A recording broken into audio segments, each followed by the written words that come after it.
Halo semua, ketemu lagi dengan saya Krem dari performahardika.com. Pada sesi ketiga ini, saya akan melanjutkan penjelasan mengenai program lampu yang telah kita buat pada sesi 1 yang lalu, yang mana kali ini saya akan membahas secara cepat tentang beberapa figur atau fungsi atau program yang mempunyai andil untuk program tersebut. Apa saja itu? Yang pertama adalah tentang pengaturan runtime dan beberapa properti lainnya di TwinCAT System Property. Kemudian yang kedua adalah pengenalan tentang TwinCAT PLC Control, dan yang ketiga adalah pengenalan tentang TwinCAT System Manager yang sebenarnya tidak berandil jika kita tidak memakai hardware. Akan tetapi menurut saya kok akan lebih baik jika kita sekalian membahas sedikit di sesi ini. Oke, langsung aja keburu gelap.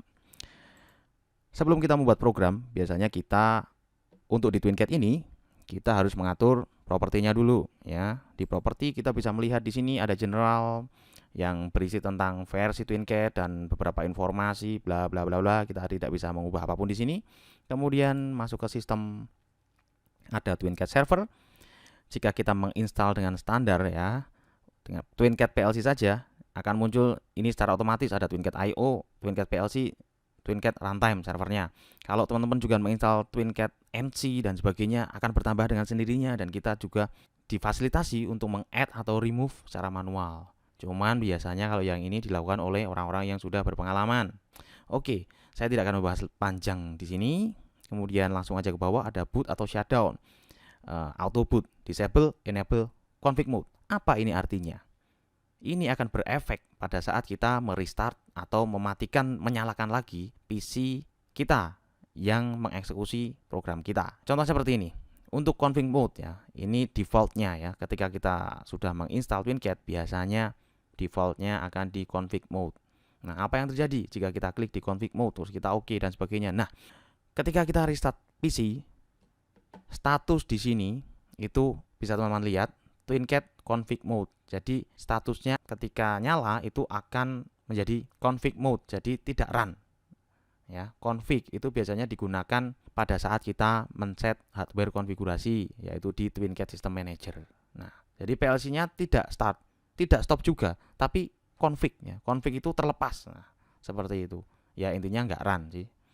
Nah, kemudian kalau untuk enable ini yang banyak digunakan di mesin-mesin, karena jika kita memilih enable, misalnya kita mematikan mesin, kemudian PC-nya matikan, PC yang men-run atau mengeksekusi TwinCAT kita itu mati, kemudian start lagi, itu otomatis langsung run. Seperti ini ya, nanti run akan berwarna hijau, yang config tadi kan warnanya biru. Oke, ini namanya run. Jadi sistem akan run secara otomatis, jadi tidak usah kita run secara manual. Kemudian untuk disable itu ketika kita restart sistemnya, statusnya akan stop ya. Stop itu merah seperti ini. Ya. Oke, saya kembalikan ke config dulu. Nah, seperti itu aja sih. Nah, teman-teman bisa mencoba sendiri kalau misal masih agak bingung yang apa yang saya katakan. Kalau tidak dicoba biasanya sih kurang mantep. Kemudian di bawah ini ada auto logon sama username sama password. Kita bisa enable auto logon ini sih. Itu nanti pada saat enable itu akan minta password lah intinya ya.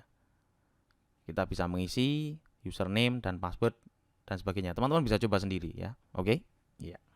Kemudian ada AMS router, ini AMS Net ID. Ini kalau yang tidak tahu biasanya ini IP address. Ya benar, emang dia langsung copy IP address tapi ditambahi .1.1 yang ini ya.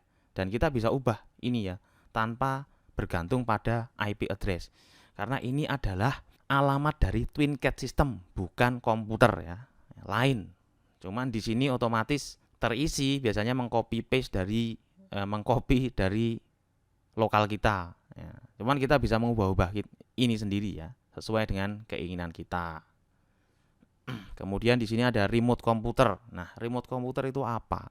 Ya, kaitannya dengan runtime. Nah, di TwinCAT ini kita mempunyai fasilitas untuk meremote komputer lain. Misalnya runtime-nya itu di laptop lain dan kita punya laptop juga. Misalnya gini ya, ada satu mesin dengan IPC yang dalamnya ada TwinCAT, jadi dia run di situ PLC-nya. Tapi kita nggak ingin, misalnya nggak ada monitornya di sana ya. Kita kan mau online kan susah ya, mau ngedit program kan susah. Nah, otomatis kan kita harus pakai laptop eksternal. Tapi kan TwinCAT sistemnya kan di PC tadi. Ya, otomatis kita akan menggunakan yang namanya remote komputer ini ya. Misalnya saya add namanya apa whatever, kemudian AMS net ID-nya. Nah, ini kita juga harus tahu sih. Kalau kita nggak tahu ya nggak bisa. Kemudian address, ini address komputernya, IP address. Ini TwinCat system address-nya. Transportnya pakai TCP IP ya biasanya. Ini saya juga belum pernah kalau yang pakai yang lain ini. Biasanya TCP IP.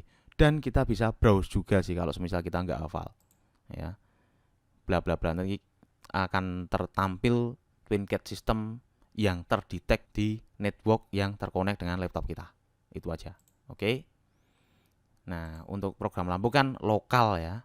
Lokal itu berarti di PC saya ini sendiri. Jadi nggak running di PC lain ataupun di modul BC, modul CX. Yang mana modul itu nanti akan saya jelaskan di sesi yang lain. Ya, pada saat menggunakan hardware yang beneran. Ya. Oke.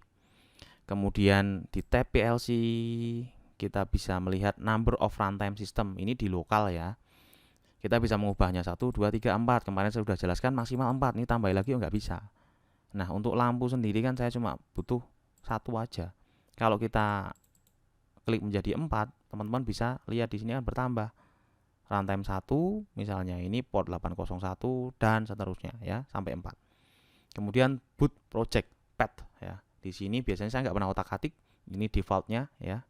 Kemudian untuk boot project ini apa? Nah, boot project itu adalah ketika kita download sebuah program di satu runtime. Itu kalau kita masuk di TwinCat PLC Control, kita ada fasilitas yang namanya generate atau create boot project. Nah, boot project itu sendiri apa? Boot project akan berfungsi ketika kita mematikan PC ya atau laptop ya. Jadi misalnya kayak kemarin ya, saya membuat program lampu, saya nggak create boot project, sekedar download ke runtime 1 ya. Itu kalau semisal saya matikan PC-nya, saya restart lagi, walaupun tadi sudah saya enable ya di sini, itu nggak akan running PLC-nya. Soalnya nggak ada boot project yang tercreate, jadi dia tidak tahu akan mengeksekusi PLC yang mana, runtime yang mana, program yang mana. Nah, jika kita bekerja di sebuah mesin, pastinya kan kalau semisal kita mau menyalakan mesin kan lebih enaknya langsung run sistemnya. Nah, nggak cuma run sistemnya, tapi kan program yang dieksekusi harus benar. Nah, itulah kenapa kalau semisal kita membuat sebuah program PLC, setelah download kita harus create boot project. Cuman sebelum create boot project di sini harus dicentang dulu seperti ini ya.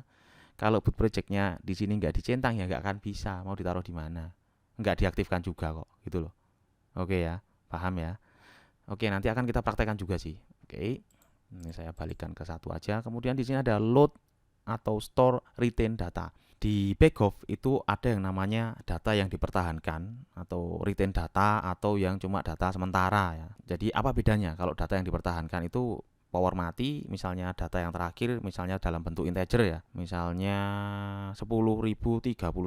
Nah, saya buat sebagai retain data. Kita harapkan retain data itu akan selalu bernilai itu walaupun sistemnya mati. Kecuali di reset, kalau reset pasti 0. Kalau misal kita centang di sini ya, itu data yang terakhir di runtime sebelum kita matikan itu akan tersimpan ya. Ya, retain data. Nah, untuk retain data ini sendiri juga ada pilihannya ketika kita mendeklarasikan variabel. Kita bisa menentukan data ini sebagai data retain atau cuma data biasa. Nanti saya tunjukkan juga ya. Emang agak susah sih kalau meloncat seperti ini. Cuman tetap saya jelaskan di awal, jadi teman-teman nanti pada saat praktek, oh ini yang dimaksud ya. Emang agak susah kalau dibayangkan ya. Nanti akan kita praktekkan. Oke. Ini biasanya ini saya nggak centang sih.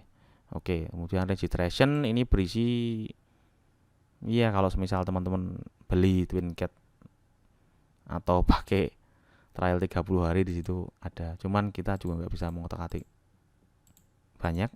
Jadi yang penting cuma sistem, AMS router sama PLC aja. Jangan lupa apply. Oke, ya. Seperti itu.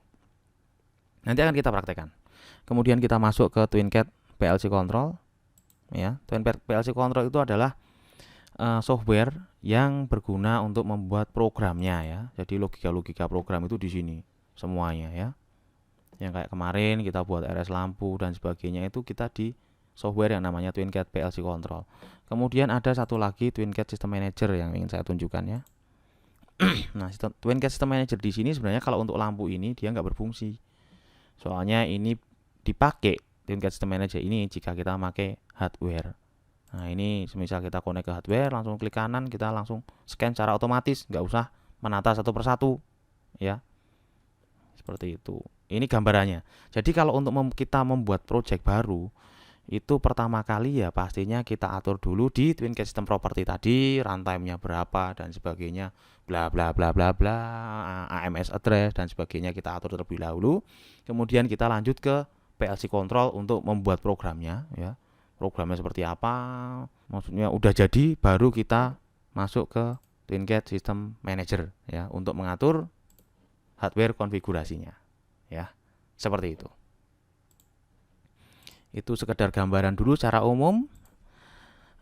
Saya rasa cukup sekian untuk sesi kali ini. Jika teman-teman mempunyai kritik dan saran, mohon disampaikan untuk menulisnya di kolom komentar atau di forum kami di performahardika.com ya. Pasti nggak terlalu mudah juga untuk memahami di awal ini, tapi ketika kita lanjut ke sesi lain dan membuktikannya atau mempraktekannya satu persatu, maka cepat atau lambat, ya diharapkan cepat, kita pasti akan menguasainya. Oke? Jangan lupa like video ini dan subscribe channel kami. Sekian dan terima saja.